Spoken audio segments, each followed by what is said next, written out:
स्वामी प्रसाद मौर्य के इस्तीफे से यूपी की सियासत में जो खलबली मची, उसके बाद उनके इस्तीफे से जुड़ी कई खबरें उड़ी, लेकिन एक खबर जिसे सबसे ज्यादा हवा मिली वो है स्वामी प्रसाद मौर्य का पुत्र मोह में बीजेपी छोड़ना। क्योंकि जैसे ही उन्होंने अपने करीबी विधायक के हाथों राजभवन इस्तीफा भेजा, सियासी गलियारों में खबर उड़ी कि वो अपने बेटे उत्कृष्ट मौर्य को टिकट नहीं मिलने से नाराज है और इसीलिए उन्होंने बीजेपी छोड़ दी। खबर है कि स्वामी प्रसाद मौर्य चाहते थे कि बीजेपी उत्कृष्ट मौर्य को यूपी की रायबरेली की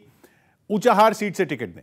लेकिन ऐसा नहीं हुआ और पार्टी ने मना कर दिया। खबर है कि इसके पीछे तर्क यह दिया गया कि स्वामी प्रसाद मौर्य कैबिनेट मंत्री हैं और उनकी बेटी संघमित्रा मौर्य बदायूं से बीजेपी सांसद हैं। मतलब स्वामी प्रसाद मौर्य और उनकी बेटी को बीजेपी में पहले से ही अच्छी खासी अहमियत मिली हुई थी, जिसके बाद वो चाहते थे कि उनके बेटे का सियासी करियर भी सेट हो जाए, वो भी उस जगह से जहां से उनका राजनीतिक करियर परवान चढ़ा था। पता चला है कि इसीलिए स्वामी प्रसाद मौर्य ने एड़ी चोटी का जोर लगा दिया था कि ऊंचाहार से उनके बेटे को विधानसभा का टिकट मिल जाए, और जब ऐसा नहीं हुआ तो उन्होंने बीजेपी ही छोड़ दी। वैसे उनकी बेटी संघमित्रा भी अभी बदायूं से बीजेपी की सांसद हैं। खबर है कि स्वामी प्रसाद मौर्य उत्कृष्ट के अलावा अपने कुछ और करीबियों को भी टिकट दिलवाना चाहते थे, जिनमें कुछ मौजूदा विधायकों के नाम शामिल हैं, लेकिन बीजेपी मन बना चुकी थी कि वो उनका टिकट काटेगी। यही नहीं, एक और अटकल यह भी लगी कि स्वामी प्रसाद मौर्य अपने कुछ खास लोगों को उन पर चल रहे केस के मामलों में राहत दिलवाना चाहते थे, लेकिन बीजेपी ने उनकी यह बात भी नहीं मानी। वैसे कहा जा रहा है कि अगर पार्टी उत्कृष्ट मौर्य को टिकट दे देती तो स्वामी प्रसाद मौर्य इस्तीफा नहीं देते, क्योंकि वो लंबे समय से कोशिश कर रहे हैं कि उत्कृष्ट ऊंचाहार से चुनाव जीतकर विधानसभा पहुंच जाए, लेकिन ऐसा हो नहीं पाया। वैसे उत्कृष्ट पहली बार ऊंचाहार से अपनी किस्मत नहीं आजमाने वाले थे। इससे पहले वो 2 बार वहां से चुनाव लड़ चुके हैं, लेकिन दोनों बार वो मामूली से अंतर से हार गए थे।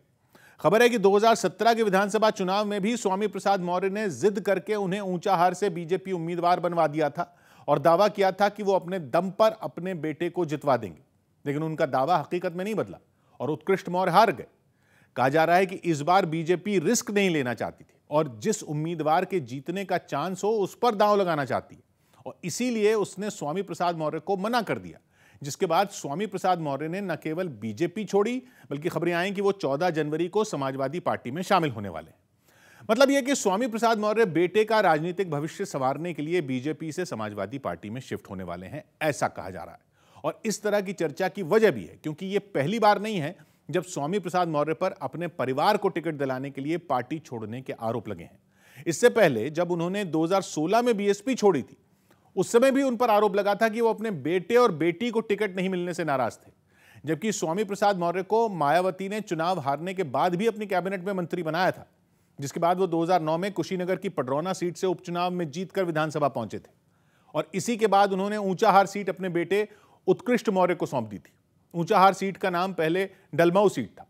जहां से 80 के दशक में स्वामी प्रसाद मौर्य ने अपनी सियासत शुरू की थी। वो पहली बार 1996 में ऊंचाहार से विधायक बने थे और दोबारा इसी सीट से 2002 में जीतकर विधानसभा पहुंचे थे। गांधी परिवार का मजबूत गढ़ कहे जाने वाली रायबरेली की ऊंचाहार सीट पर बीजेपी की स्थिति कुछ खास मजबूत नहीं रही है।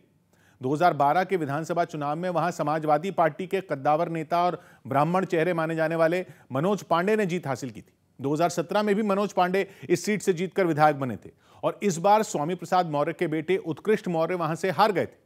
लेकिन जो खबरें हैं उनमें इस बार उत्कृष्ट के समाजवादी पार्टी के टिकट पर ऊंचाहार से लड़ने की अटकलें लग रही हैं,